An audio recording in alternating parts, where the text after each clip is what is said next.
Akwatia has landed. Akwatia is green now, yes. Initially, we're not sure whether it was going to be blue, brown, or green, but now it's very clear.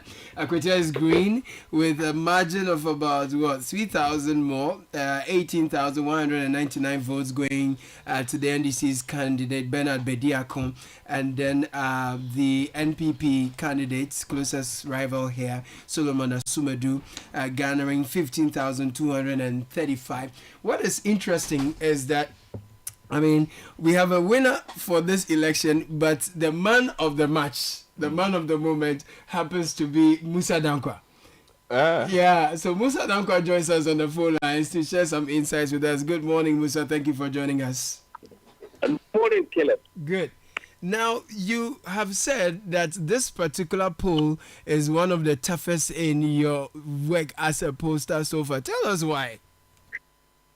Caleb, we've always had the challenge of people sometimes being not candid with us with their responses, especially those from the smaller ethnic minority groups in certain constituencies.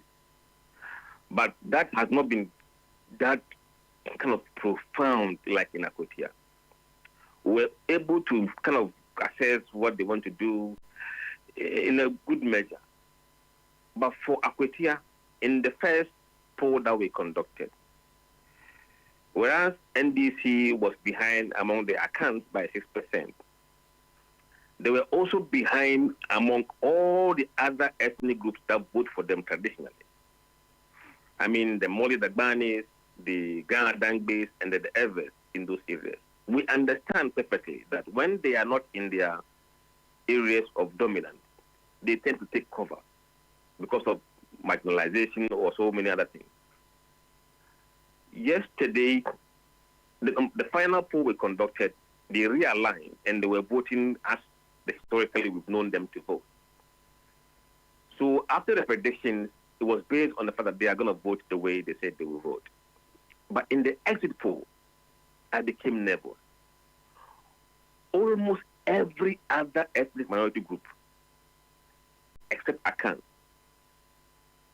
NDC was losing them in the exit poll.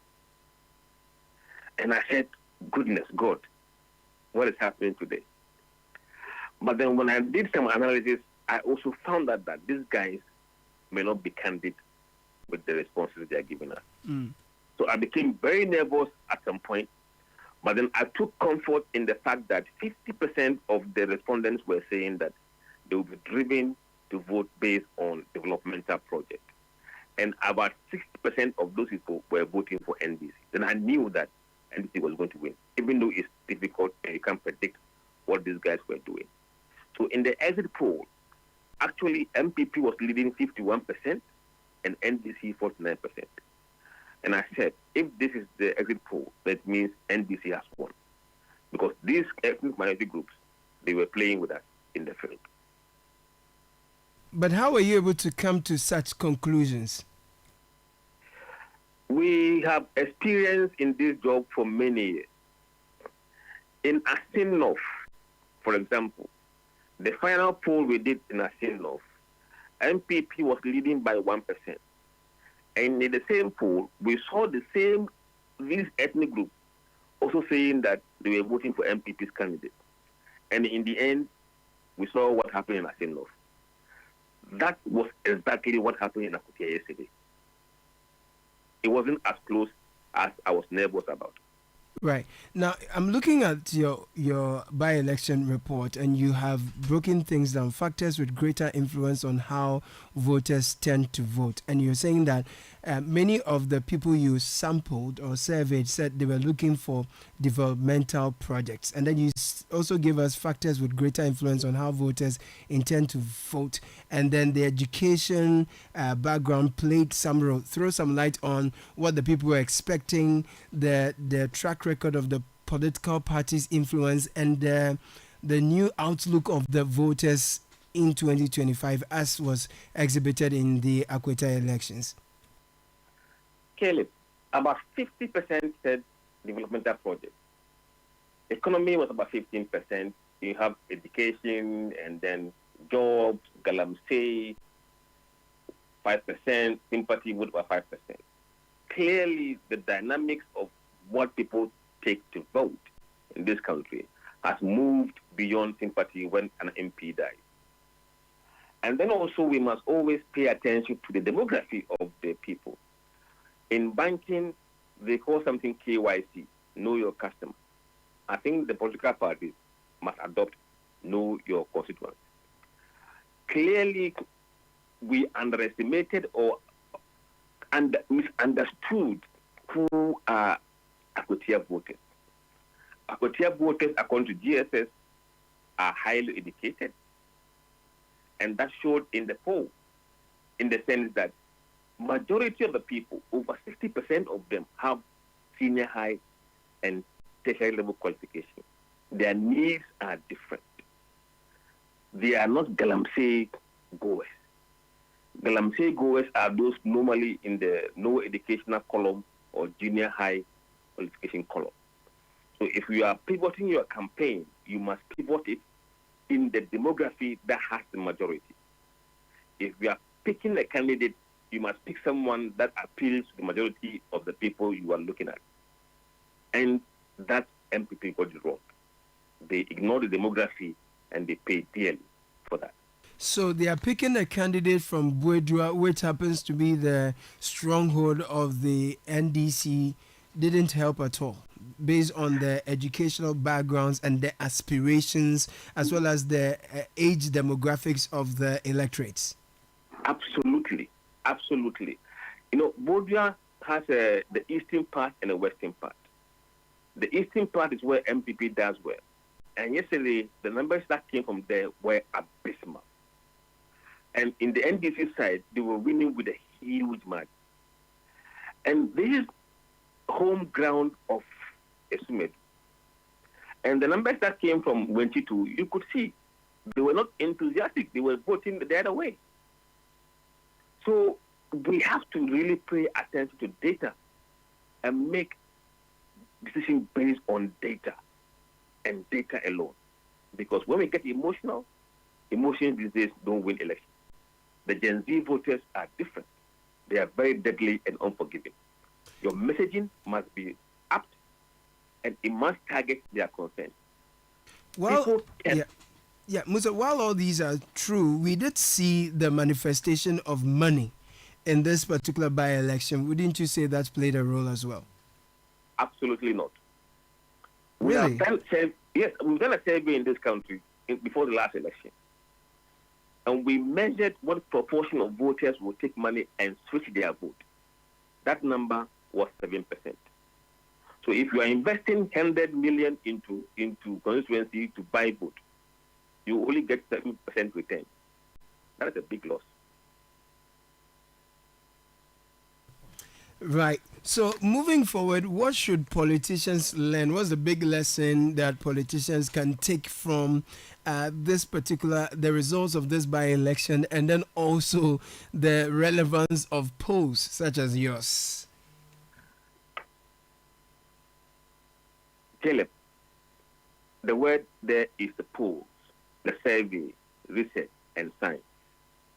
Gone are the days when elections are won on propaganda, on emotion, on insult, or on anything. And all the parties, they must realize that the demography of people who are voting in Ghana today has dramatically changed. Over 70% of people who vote in Ghana today are below 35 years of age. Caleb, that is something that these guys must appreciate and understand the implication of that. These people are well connected. They are on social media. They do fact check. And when they fact check you and you are lying, that is your reputation and your brand in the gutter. Right. Thank you. So this must be one of your toughest but most fulfilling, I guess. I saw some of your messages on social media. You're very excited. Why did it matter so much, this particular one? Because I knew I would have been taken to the slaughterhouse. They were preparing to take me to the slaughterhouse, Mayanka, to finish me in Kwata if I got this wrong. Right. Right. Anyway, thank you for talking to us. Well done on. Congratulations on a job well done. That was a very close poll. It really mirrored the outcome. Musa Dankwa runs Global Info Analytics. He's been speaking to us on the results of the by-elections that came through last night. A couple of things I'm picking from him is that there's a stronger correlation between higher education and the aspirations of electorates.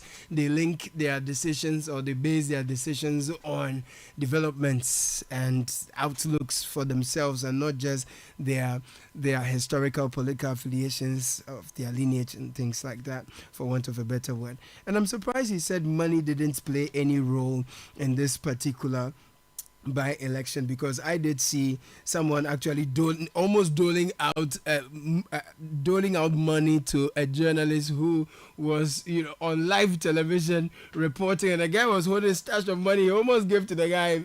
He saw him with a microphone and saw the camera and said, "Oh, okay." Then they passed. There was money.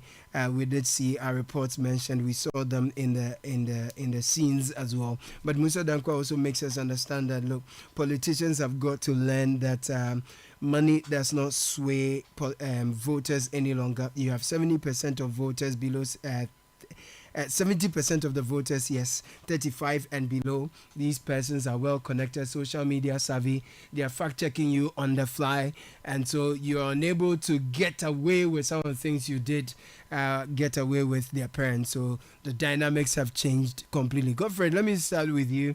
First of all, your impressions, fallouts from that, some of the things that caught your attention, the outcomes of this particular by-election, and then also generally looking forward. I think the people of Akwatia should pat themselves on the back. They've gone to the polls, they've made a decision. The country moves on. That's the most important thing. I tend not to dwell too much on these things, like I said yesterday during the program. I'm not a big fan of by-elections because of what they do. Yesterday, basically the entire country came to a halt because of this election. I think that after 30 years of voting, a by-election should not have that kind of weight, particularly in this context. If it were in the last election, I would understand, considering the balance of parliament at the time. So the stakes would be pretty different. But I did not really understand why the stakes were what they were in this particular election. But hey, congratulations to the Electoral Commission, congratulations to the MPP NDC, congratulations to the citizens of Akwatia.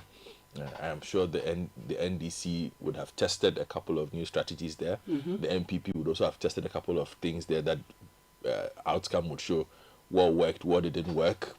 I was pretty surprised though by a Daily Graphic report, and also even our own reports at the time from Samiri Afi, who was at the ground, that by the time the EC was getting ready to collate results, party executives had disappeared. From which particular party? MPP. Around 7:20 p.m. they were nowhere to be found. Why did they leave? And that later on, the Eastern Regional Secretary of the party, Mr. Labi, was the one who showed up, but everybody else. But in the build-up to it, whilst I was watching Kakra and Sky on ChannelOne TV, everybody was there. I saw Eden Boateng, I saw who is who. Our good friend Ochibe Fee, everybody, they all disappeared. Michael. Yeah, they should. Success has many fathers. Yeah, but I mean, just stay through the process. You see, that's keep an eye on. Yeah, so basically, we went for a job, but it didn't work. Bye bye. Yeah, but wait till let them announce their result. Yeah. But I think ultimately the most important thing, lessons from Musa's poll, are things that we've picked up in the last two elections. Sure. Don't take your voters for granted. You must know them. You must know the makeup of the citizenry that you are dealing with. Where to campaign, the needs are very different. I am worried by the monetization of our election. Yesterday we heard pretty open commentary about demands that. For money. Yes, but somebody will say, well, you should also be happy about the fact that it doesn't necessarily influence where the votes go. Yeah. But people still openly, and it speaks to the relationship that exists between the citizen and the state, where the citizen feels that it is only at elections that they can actually see the benefit of the state in what in this enterprise called a democracy. And so basically you had people who were just waiting. They knew they were going to cast their votes either way, but they are still there saying, where is the money? Bring the money. You understand? If you don't show up with the money, we are not voting. No, they will vote, but it's just the problem for the politician is he or she will think that the money is what spurs the person on to go and vote. Increasingly, the numbers show us that it is not at the national election, perhaps at the delegates level, and even with that one, we have seen delegates surprise people. You know, in internal party elections. Yeah, delegates. Yes, we have seen delegates surprise people in internal party elections. So it's becoming a thing, but politicians seem not to be able to move away from that, because there's also the fear that if you don't give, the person won't vote. But the numbers are also telling you that you could throw all the money in the country at somebody, and the person, once the person has made up his mind about something, you know, the person is going to vote in that particular direction. So it's an interesting place we find ourselves. And Akwatia, again, gives us new insights into our democracy, what's working, what's not working. I particularly was not happy with the fact that for an election like this, we had to deploy 5,000. you know, that kind of security. I don't think it speaks well to the deepening of the democracy. Somebody might say, well, it's also good to preempt problems. But I'm saying if you've practiced democracy to this point and say that our democracy is a strong democracy, strong democracies don't operate elections in that manner. Strong democracies are the ones where you can sit in your house and vote via text message. Correct. And know that your vote will still matter. Or even outside your country.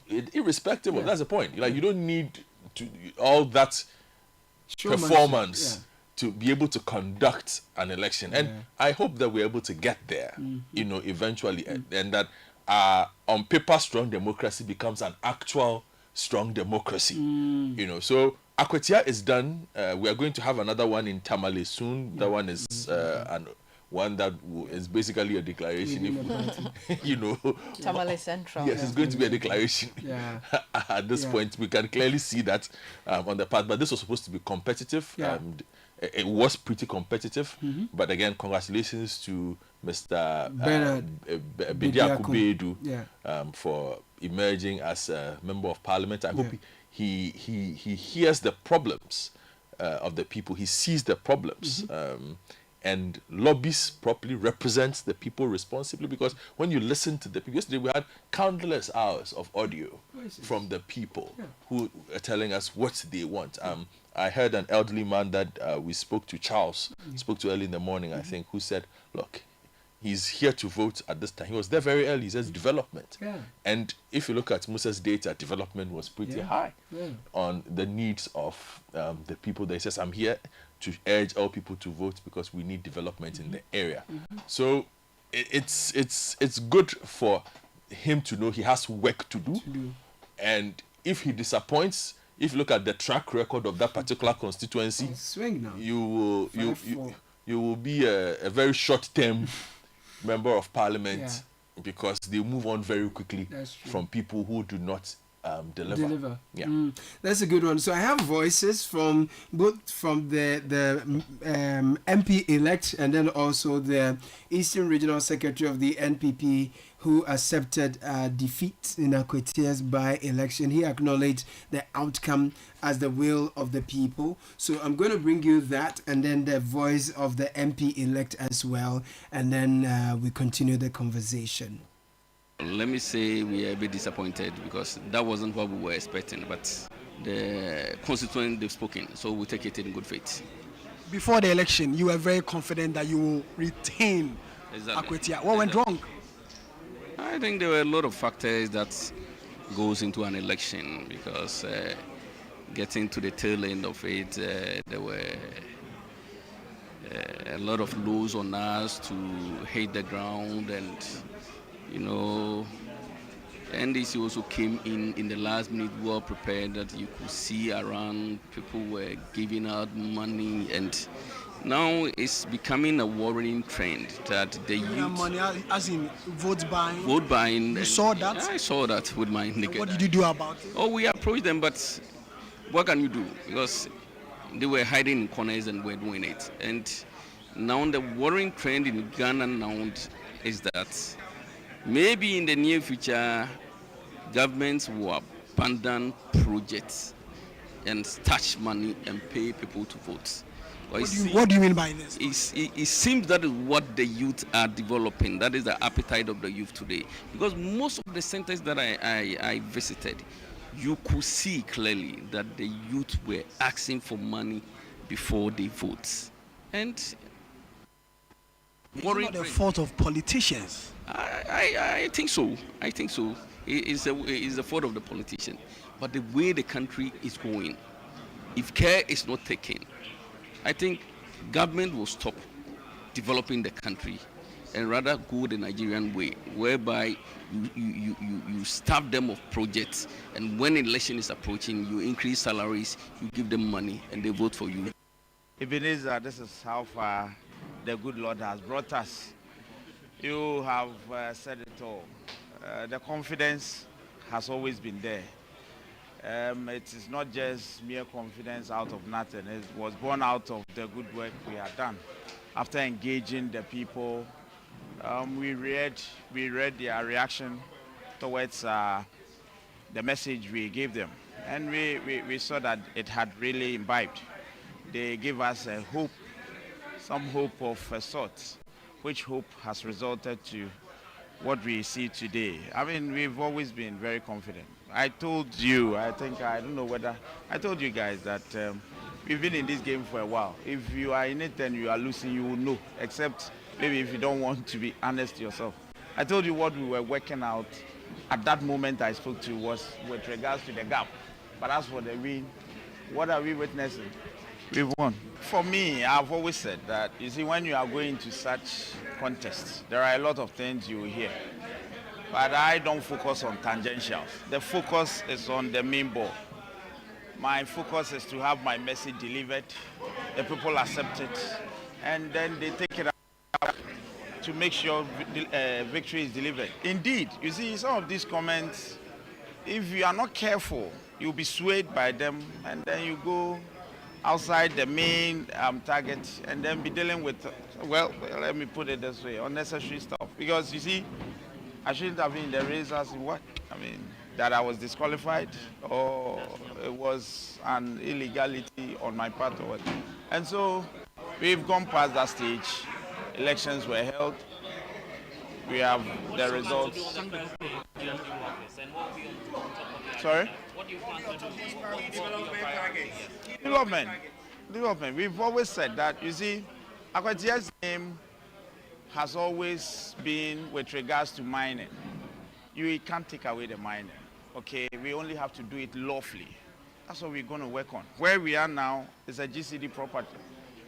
Hitherto, just Mahama came to power, the place was in darkness.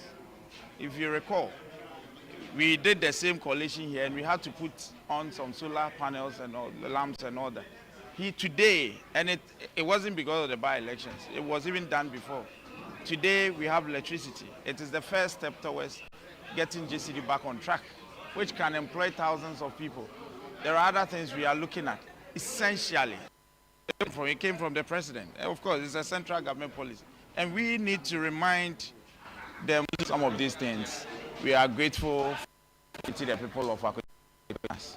It is a clear mandate, and we will not take it for granted.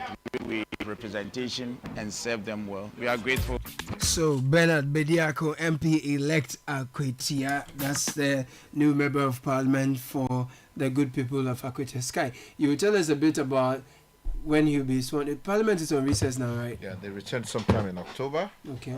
So when they return, hopefully that'll be one of the first things that the speaker would have to do before the order of business would follow its normal course. Right.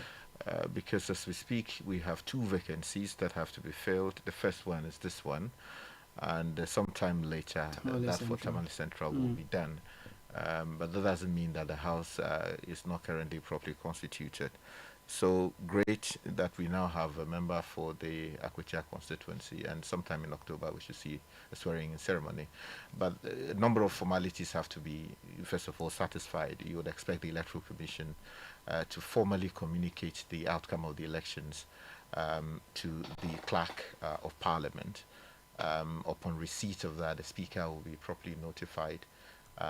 So with the certificate in hand, he would then go and do the needful. He will be invited to the House to enter his details into the records of members of the House, and then all other things will follow from there.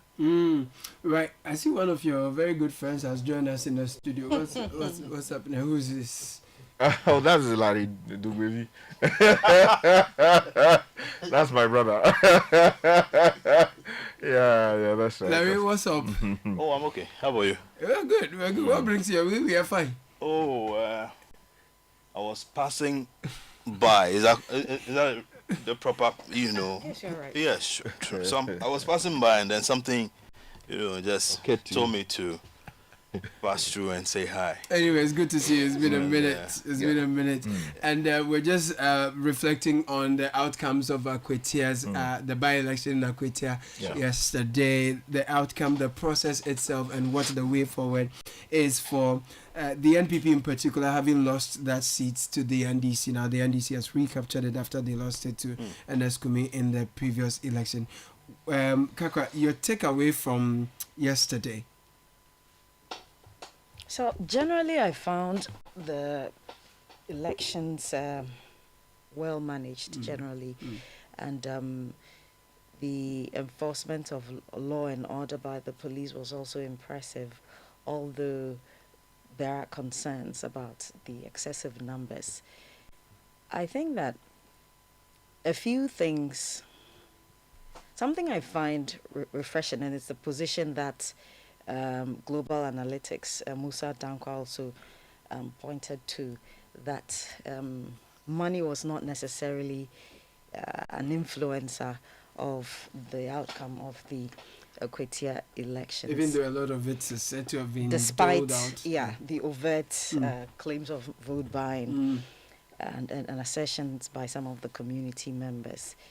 That is refreshing, that if voters are beginning to see through a lot of the gimmicks and the charade, then it's encouraging that they will consider their interest as community members first, than towing or doing the bidding of somebody offering them money. What is disappointing, however, is the fact that, or the claims that money was offered, or the allegations of vote buying or food being offered to constituents. These are all violations with respect to the representation of the People's Law. In as much as the Electoral Commission, in terms of the management of this election, performed fairly well, my expectation is that some of these things should get to their attention. We shouldn't go to bed thereafter. There are key lessons we have to learn. There were certain things that appeared as infractions and violations and misconduct. Take the MP-elect. Prior to the Electoral Commission's declaration, which is what the law says, we saw him riding on a vehicle, what appeared as premature jubilation with supporters and fans. That's against the law. Yes. So so what I'm getting to is that there's a body that's mandated to declare the elections. You may want to address the public and say that your calculations and your figures put you in the lead, or show that you are the winner, but you'll wait, until the person mandated declares the election. I thought that was inappropriate, especially particularly for the newly elected MP. I also think that, how do I put this without sounding... without sounding rude. I also think that you know what? Scrap that. I also think that the I've been on the case of the IGP for some time now. I think this time around, the IGP, proved his mettle, did a yeoman's job in. Because and the entire you did security, mention that you are unimpressed. Yes, because of the his... happenings in Ablikuma North. Yeah. In that limited by-election. But despite, you know what, it was, it felt assuring to see how the police officers were properly structured, especially at the collation center. Because we saw previously supporters pushing their way through the security some and flying. Exactly. So, exactly, some flying, what have you. So to see the kind of organization, this was, a standard better. But the challenge really is the 5,500 men, because that cannot be sustained, and that goes into the concerns about the costs of elections. And this is a constituency, a by-election at a constituency is not that crucial. True. And it's a swing seat. True. So I kind of feel like that will go into the concerns we have about the expenditure that is involved. But generally, congratulations to the winning party. Also, congratulations to the defeated Solomon Sumedu. At the end of the day, Akwatia wins, Ghana wins. We hope that the promises made, they will deliver on them. That's very important. Now, Sky, prior to this, we did see. Make me say anything. Oh, no, I will come to you. I know you are itching to contribute. But we want to hear him. Okay, Larry. You're behaving as though. I'm sorry. Go ahead. Yeah. Did you hear the other guy's voice, as in the MPP candidate? The one who accepted defeat. Yes. That's the general secretary. The one I played this morning. No, he's referring to the vanquished in the election. Sure. Was he around? Was he around after? Yes, Esumedu. Yes, I never. I didn't hear him speak. Yeah. What are you driving at? Because very often you could see party officials, talking on his behalf, or would say that, he's even around. but strangely, what are you driving at? No, well, it's an observation I made. It's an observation I made. Actually, what his supporters said was that he's a man of few words. He's a man of action, but he doesn't talk much. Are you sure that's what he said? Yeah, that's what the candidates, his supporters told our reporters. As a sign of camaraderie, it will be expected that once the elections are over, the victor has spoken. Yes.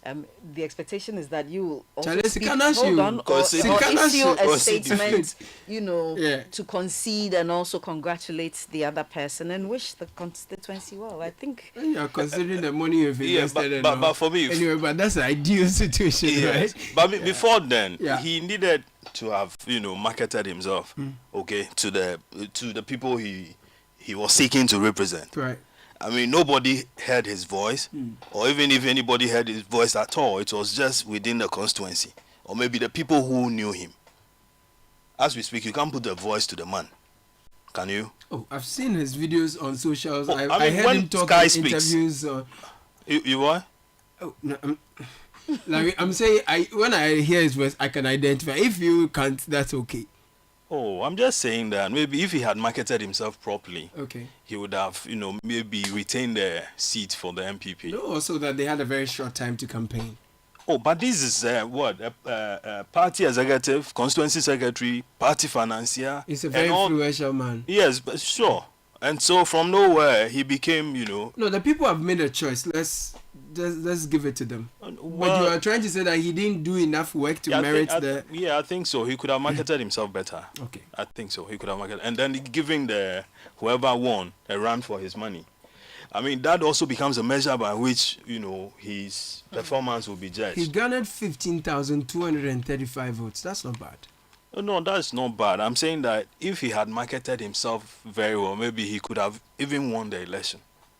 Or even gotten 16,000. So besides that, besides what you think it's a poor showing on the part of the candidate who represented the NPP's ticket,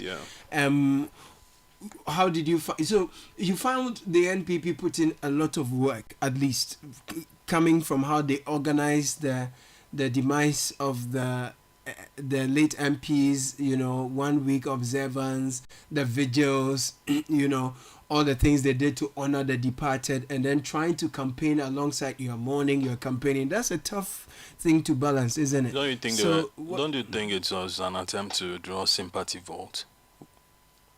Even if that's the case, yeah, what's wrong with that? Yeah. I mean, they said they are capturing they were seeking to maintain the seat to honor the departed. Yeah. But that didn't happen. Yeah, that didn't happen. But I mean, they put up a good show. The candidate didn't help much. Okay. You think the candidate was a problem? Yeah, I think the candidate was a problem because I mean, you are going against a lawyer who obviously knows the area, an NDC constituency secretary, and you being the treasurer on the other side. I mean, it's a terrain that you guys know quite well. Right. So you know where to go, what to say, you know the problems of the constituency and all that, and the needs of the people. And yesterday I was on ChannelOne, and there was a team that ran through most of the people that your guys spoke with, Sami Wiafi spoke with, or most of your reporters. They kept talking about jobs, and how Galamsey in that area wasn't sustainable. That was refreshing to hear. Yes, and that, I mean, they would want to do After something months, else. Exactly. done, they have to move. Yeah, one of them even pointed at a bridge, that linked two communities together, that people had, searched on and doing galamsey on it.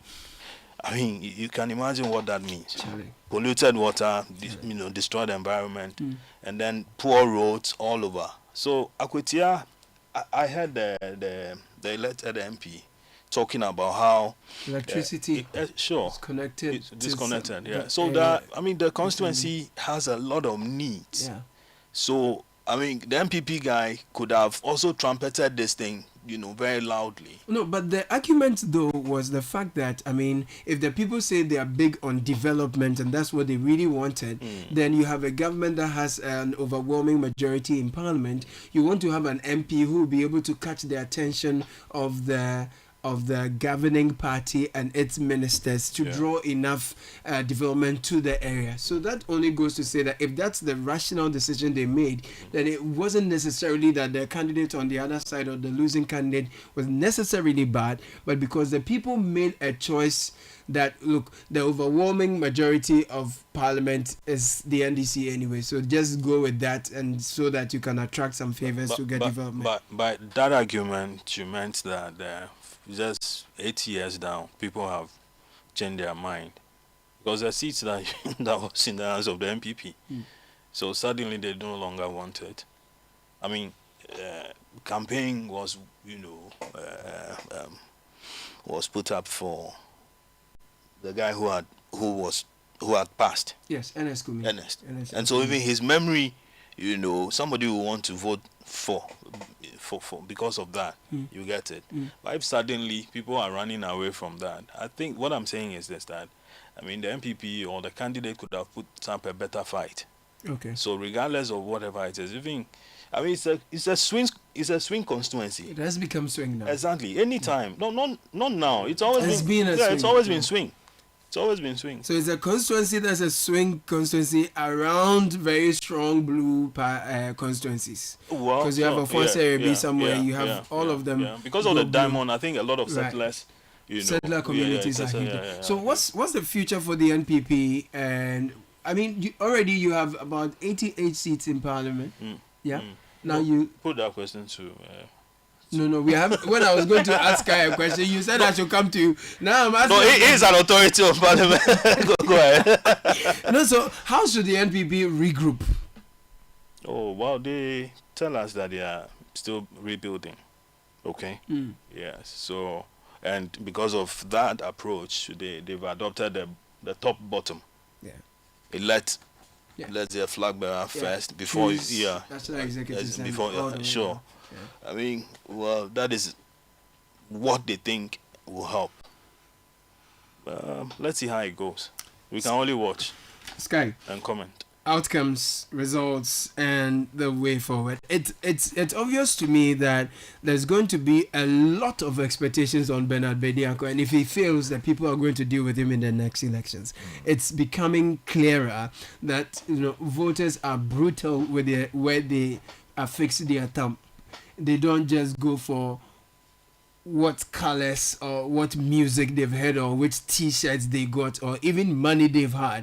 They are going for who they think will bring development to them. And I can tell that though he's won, there's a lot of expectations on his head. And if he feels, if this government feels, that will be felt resoundingly on the ballot paper. Well, first of all, I think we must be careful not to mischaracterize what members of parliament are to do. And I heard that... based on the fact that, based on the assumption that, forgive me, they themselves go around trumpeting their development agents. But again, our job as journalists is to reset that kind of mindset. The job of a member of parliament, with the greatest respect, is not to go, about building things for his or her constituency or building factories and all of that. That is not the primary responsibility of a member of parliament. Of course, it becomes incidental by reason of some of the funding that they sometimes get, for instance, from the District Assembly's Common Fund, and then also lobbying, in some cases, development agencies from external or local sources to bring in development, or maybe going into ministries, departments, and agencies to lobby that, okay, I have this particular problem in the constituency. Is it possible you come and fix the problem? The traditional role of a member of parliament is to go to parliament, pass laws, represent the interests of his constituency on the floor of parliament at the committee level, and whichever space that he will find himself, to advocate for and on behalf of his people. If there are policy and regulatory or legislative decisions that are to be taken in parliament or at any level, the member of parliament is to measure that impact, the impact that decision is likely to have on his constituency, and advocate strongly, either for or against a particular legislation, knowing that the interests of his constituency at all times must be protected. But for some reason, in Ghana, we have mischaracterized that, so that the thinking is that the member of parliament should come and bail things. Whose fault is it? I'm saying that parliament himself. That's when they mount the campaign, they tell us, yes, bring us water, and he's part of the district assembly as well. So there will be toilets for us. Local government. There will be roads and schools. No, you see, I'm trying as much as possible to correct the wrong impression. Correct the impression, because as journalists, we have a responsibility. That's the reality. Bro. And we've been at it for how many years? That's what it is. You see, we need to correct it. Otherwise, it continues to hurt us, right? The reason a government in power will move bulldozers to a constituency and say, we are building roads for you, because a by-election is coming, and pretending that's not the reason they are doing it, is because of a thing like that. Now, the member of parliament is coming, and as a result, you are seeing these. Exactly. It is wrong. Of course, the member of parliament, as I've said, has a duty to advocate strongly that, hey, in my constituency, we don't have water. Bring the minister responsible for water resources to come and answer questions on this particular matter. Harp on it.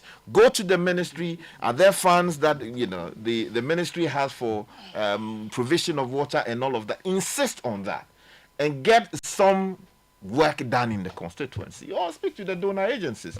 But for some reason, we now believe that it is the MP's job to bring us all of these things, and that is not fair to MPs. But again, like you said, they themselves have played a huge part in this mischaracterization of their responsibility. My challenge with our MPs is, when it's election time and you raise these issues to them and you tell them that, look, your core job is to be a legislator, to go to the house of the people, the representative of the people, and then formulate laws that will govern how we do business and live our lives. But during campaigning seasons or on the campaign trail, you go around promising heaven and earth. You come and after the election, you come and you are complaining. When you tell them this during campaign time, they will insist that, it is their responsibility to provide TNT and water for the people who are moving from here. And as development agents, they have to reassure the people of their capacity and influence to draw development to them. After that, when the pressure mounts on them, people are demanding all things, including dowry for wedding and school fees and roads and bridges. Then they come crying to say the media should support them because people are putting too much pressure on them. It's unfortunate that some do not understand their role as lawmakers. Are you sure they don't? Well, that is what I would say. Convenient understanding. Because I mean, I think that there has got to be some research in this area so that people understand fully that, look, your DCE, your MCE, your which other one it is? DC, MC, MMDC, Metropolitan exactly. Municipal District. Yeah, that's right. The Metro Chief Executive. They are supposed to be the development agents at the local level. They are the people who receive the budgets.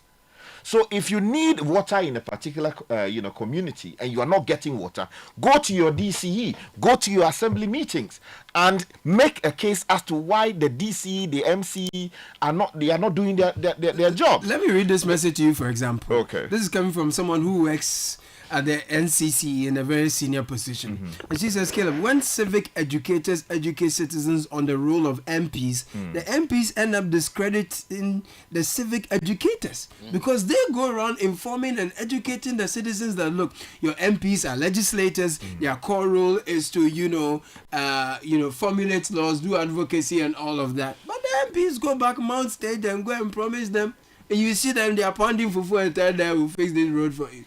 So Washington's. That's unfortunate, and I hope that perhaps going forward, the media will also do a lot more of the. Have we not? What are we doing that? Because throughout the interviews that I had yesterday, it would seem that there was a lot of emphasis on development, and of course, we were criticizing the Honorable Collins Dauda, right, for the comments that he made. Right? Of course, the member of parliament of his pedigree ought not talk like that, but it feeds into a certain narrative, and the media played a part in getting him to arrive at the words that he used, that if you don't vote for us, then the roads will not come. Because the media man who was asking the question sort of framed the role of the member of parliament as one that is linked to development in the sense of you go and bring us development. You can lobby, but the idea the MP but a seasoned member of parliament of his caliber, even if a misguided journalist asked you questions and it was poorly that's why I said it was you have the responsibility to,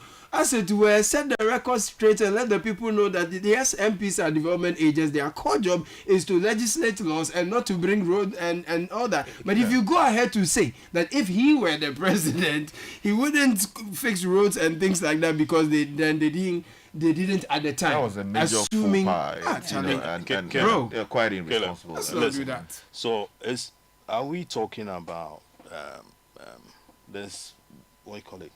The District Assembly Common Fund? Yes. The MPs get it all the time. It's a small share. Yeah. Oh, whether small or big. It's small. It's nothing. Money goes to them. Okay. Yeah. What are they supposed to use the money for? So they do collect monitoring. it. So they do monitoring. They do monitoring of what? Monitoring of projects being done by. Then aside that, they collect some other amount from NHIA. Yes. Also for monitoring, and these are just the two that I can remember. Yeah. But I'm sure there are others that you will know of. These are the statutory ones that they get. But I'm saying that, see, if we are talking about, then we should. We shouldn't give them the money in the first place. So, Larry, on that point, I agree with you. I hold a view that on a plain reading of the provisions governing the District Assembly's Common Fund, MPs are not to get that. Because you tend to set them up. They are not. That is what. And when you hear the respected, is it Kwamina or Atuahoe? I think it's Kwamina. He was the local. Yeah, that's right. Yes, I remember that. I remember that at a certain point he challenged us that he felt that we should go to the Supreme Court as members of the Parliamentary Press Corps to challenge MPs benefiting from this, because he felt that it was an arrangement that they introduced just to create a certain. They wanted to sort of quiet the MPs because his explanation was that, look, you are giving money to the DC, so you are sort of empowering the district chief executive. Yeah. And they didn't want to create a situation where MPs would not be regarded as anything. So they want to give them some sort of some cushion. So then they made this informal arrangement, which in his view doesn't align with the spirit and the letter of the Constitution. But we have not found the courage to actually challenge it. And of course, it will be a very unpopular thing to do because, like it or not, MPs, although it is not so much money, feed a lot on it. They use it to pay school fees. They use it to do all kinds of very, questionable things. They build a few things out of it. Boreholes and other things are done with it. So, yes, there's that case. I agree with you. But at your last count, how much was paid? Say that again. At your last count, how much was paid? I think the last time I checked, it must have been 250,000 or there's something like that. It's not so much money. A year or a month? Sorry, a quarter. I think. Yes, it's not so much money. I stand to be corrected, but it's not the big money that we should. It's not big money. Oh, it's multiply that by 276. It's not so big. You share it's not that so big. 276 constituencies. And quarterly, you are getting that amount of money. So and you can't do any development in your area. Oh, people do. Look, to be frank with you, people build health facilities, roads, they build bridges. Yes. People chips compounds. And all those. Yeah. People pay fees. Some people's entire educational life has been taken care of by District Assembly's Common Fund, and there's some value in that.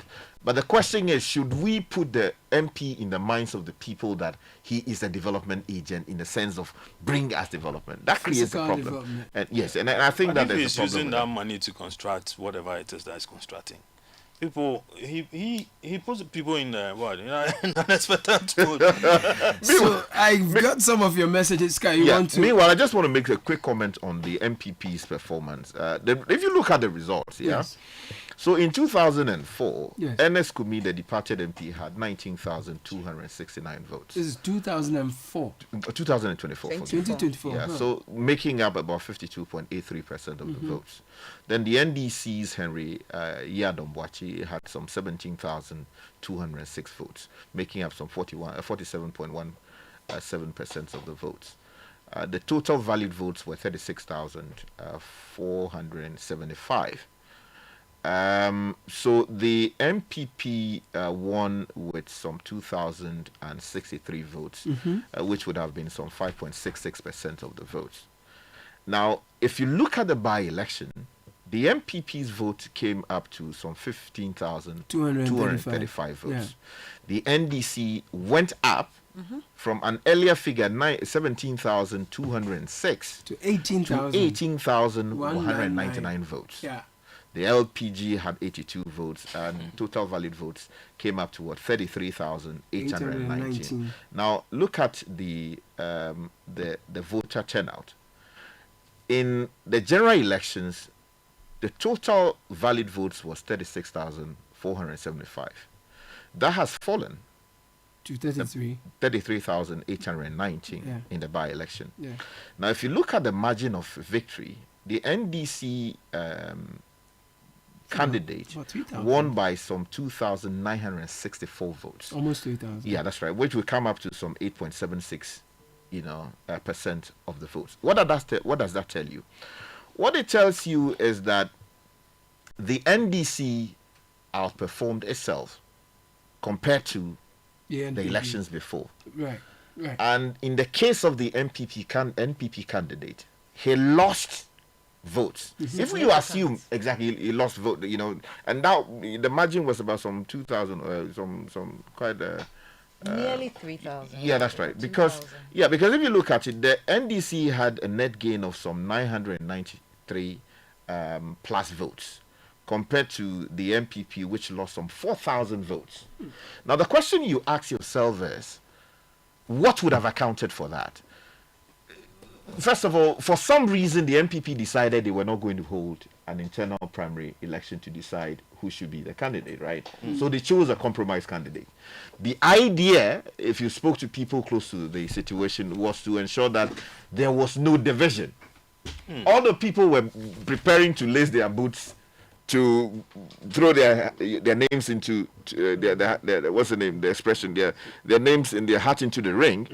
For some reason, the party took a decision that, look, we will not allow a contest. Let's go with a compromise candidate. Now, the question you ask yourself is, what kind of work was done by the party to come to that conclusion? was there some research done as to assess the capacity of the candidate to deliver the constituency? That's a question to be asked. Of course, there are those who will quickly say that, oh, there may be other factors. It's the by-election, the government in power. They'll bring all the executive influence to bear and all of that. There will be some force in that argument. But as a party, what work was done as to arrive at the decision to say that, look, They said the guy was resourceful. He had a lot of money. You see, I mean, he's been funding the party in the constituency. So this is the guy, the treasurer, all manner of, I believe that consensus building is part of the democratic process. Okay. But you see, acclamation is also part of, I don't have a problem with that. I'm just asking. Top-down decision making. Yeah, they are doing that, President. But you see, when you have an outcome like this, just after 8 months or so, right? Regardless of how the former MP was treated with all the court actions and all of, they all came within the provisions of the law. So people can question that. But let me interject a bit. Caleb, are we looking at what took the Kumi to court? No, we're not looking at No. We should look at that as well, because if the NDC guy before had issues with that particular contest, for which reason he took the matter to court, obviously, I mean, and the numbers that have come out since then. But they can obviously be a judgment on what may or may not have happened in 2000. We can also look at it. I mean, gentlemen, we can consider that as well. We've heard your voices in a bit, our voices in a bit, and our listeners are also a very important, integral part of this conversation. So some of you have sent your messages, 0549 986 996. I'll be bringing you your voices shortly. Okay, so some messages for you, Caleb. I'm praying voters in Konkatamanso develop the attitude of voters in Akwatia or Medina. Our constituency has never been blessed with productive MPs. From Afotagbo to Joti, we have never felt represented. Kofi Inkpong. Konkatamanso, their rules are terrible. Daniel from Lashibi Community 7. Caleb, the issue about the money is the fact that the average Ghanaian voter has become very assertive.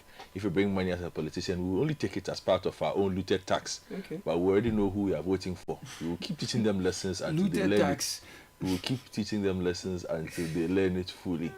Hi guys, yesterday's by-election was well managed. Unfortunately, this could likely be the last election supervised by Jean Mensa and her deputies.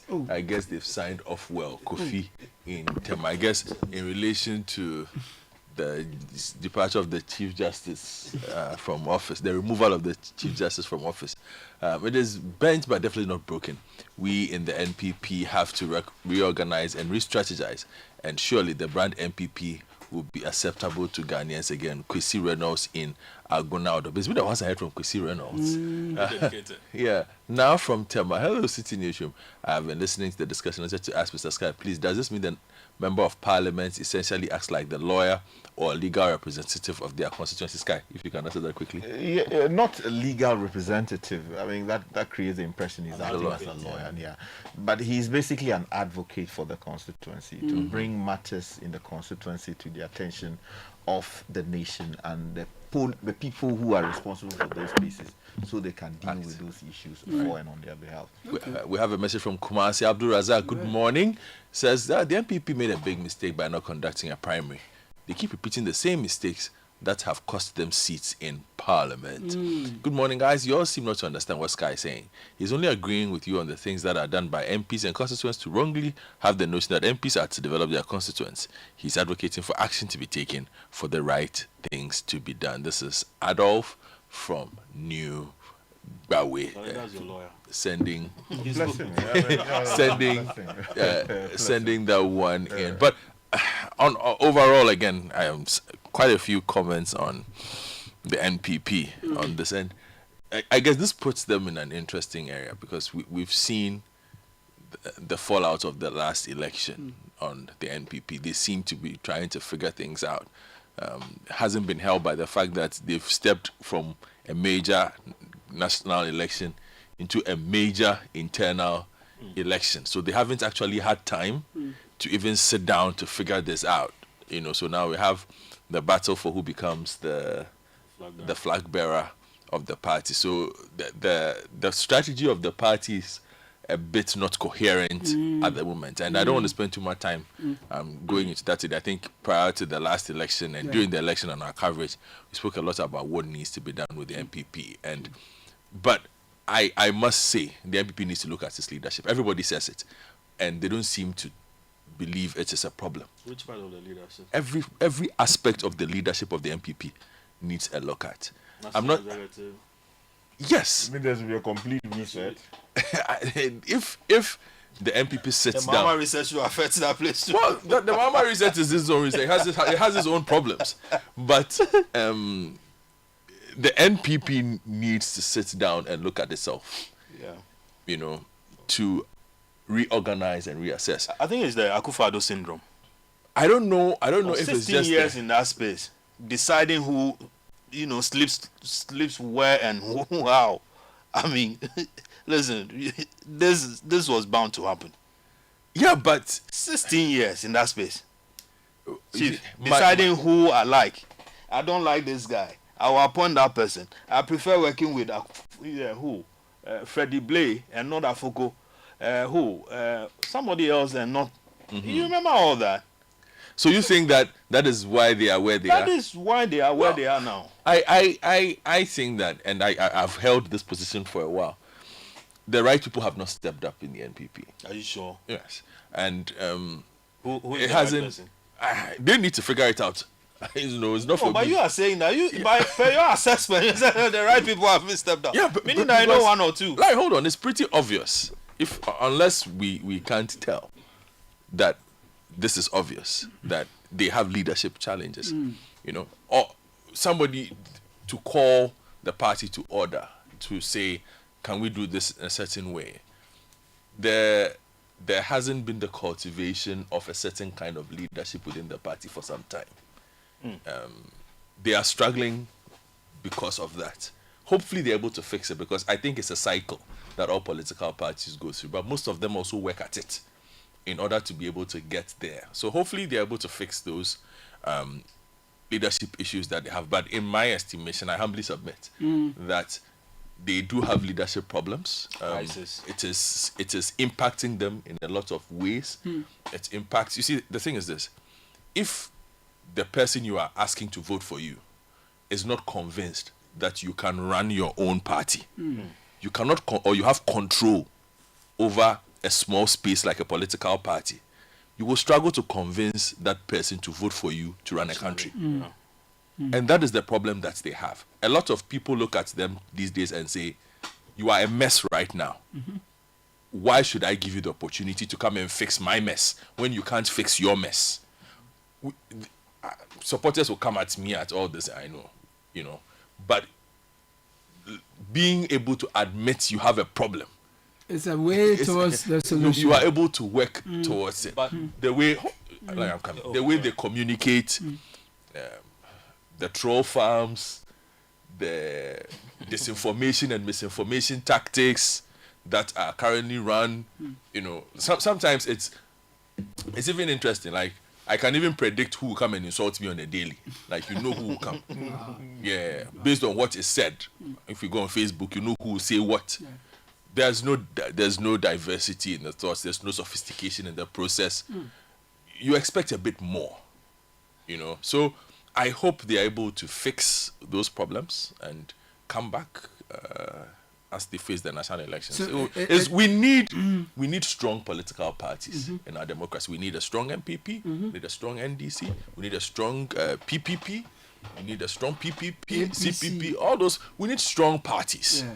Okay, and to have a major party like the NPP in the current state that it is in, whether they like it or not, I think that they have a problem. They're struggling. They need to fix it and fix it quick. Well, given how the NPP is conducting itself since its defeat up until now, is it obvious to you that they are taking steps to regroup, consolidate themselves, and then wrestle power in the upcoming general elections and then all the other elections that have come up, like what we've just had?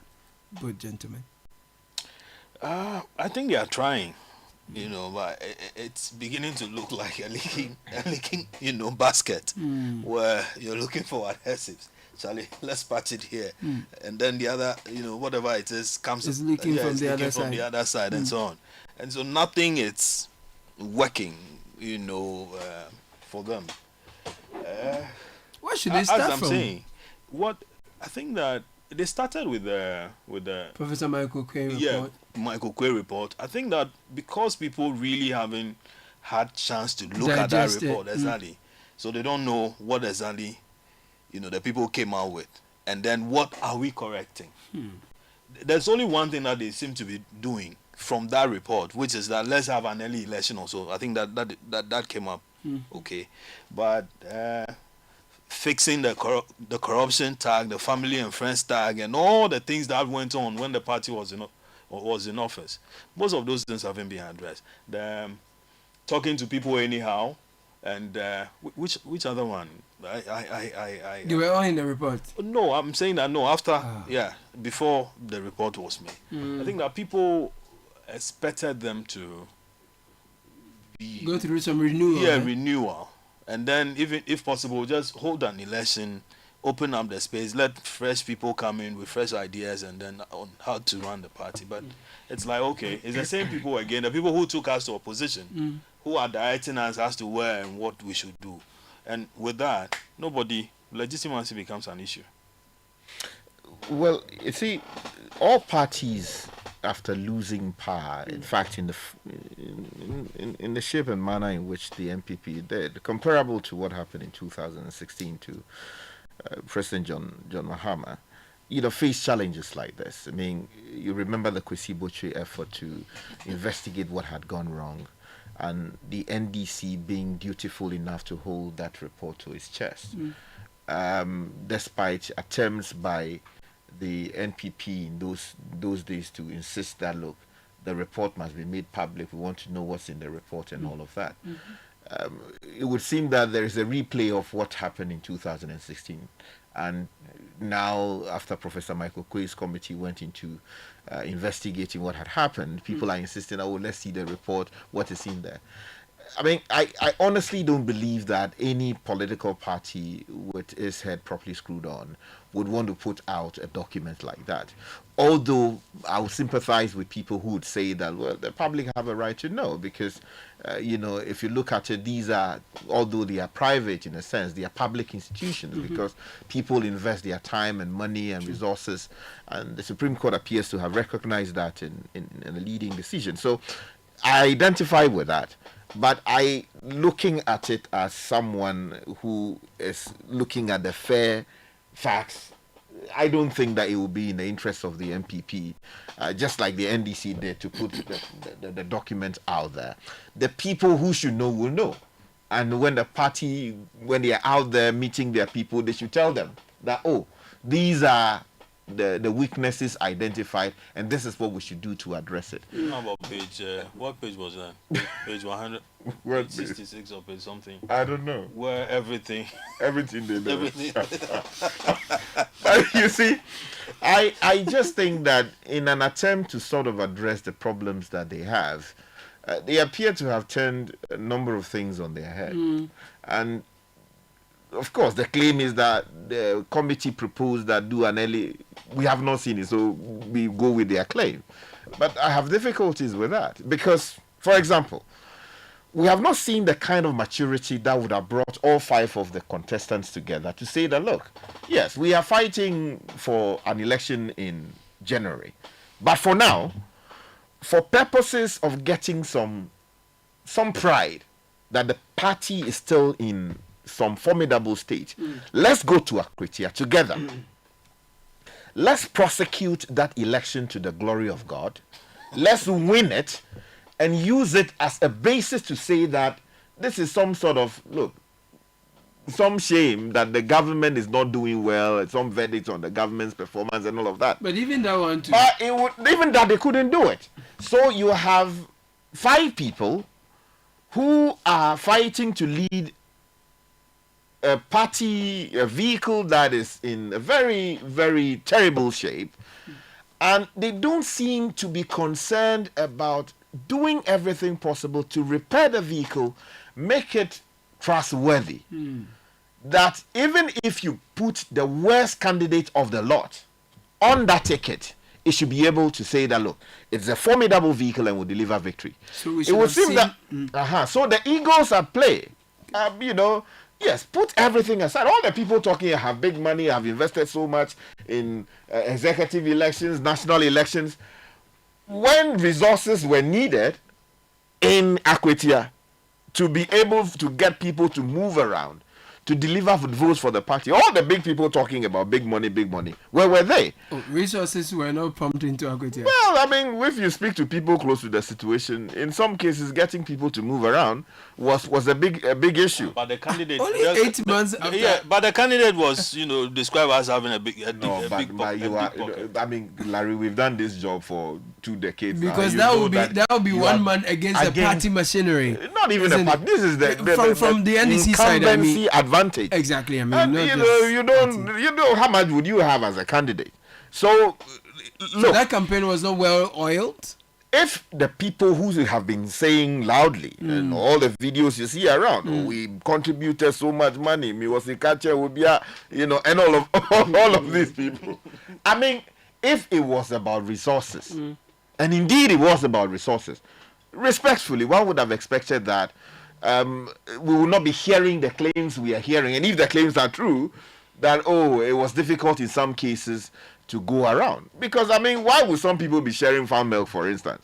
I mean, this is the. Oh, that was fun. That was fun. Yeah, but the weather was hot. The weather was warm. It was sunny in there. When the claim is that some heavy envelopes in some cases were moving from all kinds of places. Some people were just competing against people who just 8 months ago were doing all kinds of heavy lifting. Suddenly, are sharing farm milk. They were doing poku. So it's a big issue. But Caleb, quickly though. Yes. I think that I will stand on what Godfred has said earlier, congratulating the various institutions that played a part in this. But I think it's important that the police would have to arrest people who have to be arrested subsequent to the elections for their conduct during the polls. Of course, it was generally a safe process. But I think there should be questions asked the vice chairman of the NDC, Sofo Azoka, because in my respectful view, his conduct yesterday did not project the NDC in the right light. That's not how President John Dramani Mahama would behave. He's always advocated that we should behave as a people in a way that reflects positively on us as a people. And if you read the code of conduct that he's put together for ministers and public officials, he makes the point there that you must conduct yourself in a way that reflects rightly on the office you occupy. Of course, he is not a public officer in the sense of the description provided by that document. But he represents a certain political interest. He's the vice chair of the party, and for him to use the words he used and to, in my respectful view, on the facts, commit assault and battery by the way he did it, completely unacceptable. And I believe that the police must be asking questions of him. And then the gentleman who sort of half slapped the MPP vice chair. Again, the videos will show that he did what comes within the ambit of the criminal code of our country. And again, he has also got to be invited to answer questions on the subject matter. And again, we were told that some party officers or some agents of the MPP went to the NDC office and directed or instructed that, some posters be removed from those areas because they thought that they were interfering with the elections. Voting campaigning had ended, and therefore, if you look at the Representation of the People's Act, again, those posters ordinarily will come within the ambit of protected posters. And for individuals, I'm told that the party leadership was sort of involved, and there was leadership, delegation from Parliament also who played a part in it. I think, again, by reason of their conduct, it led to a certain provocation that resulted in the near troubles that we saw. They have also got to be invited and let an investigation be done. And even on the facts, people have got to answer questions. They should answer those questions, because we want to create a system that works. We don't want people to go about doing their own things, which will create problems for all of us. So I hope that those will be done. And then also the alleged role of money. I saw things that look like money, but I wasn't there, so I wouldn't say with what if it's counterfeit? Yeah, that's the point. That's the point. So I think the EC, the police, and then the special prosecutor, for far too long we've repeated these things. They need to go into these matters, investigate, and when there is where there's basis to prosecute, we want to see prosecution, and the courts must also act decisively on these matters. Caleb, I have a question. That this vote that came to the NDC, doesn't mean that Kumi didn't win the election after all. I don't have no. You can't. That we can't. I'm asking. Does it? I'm asking. We can't make that. We can't make that.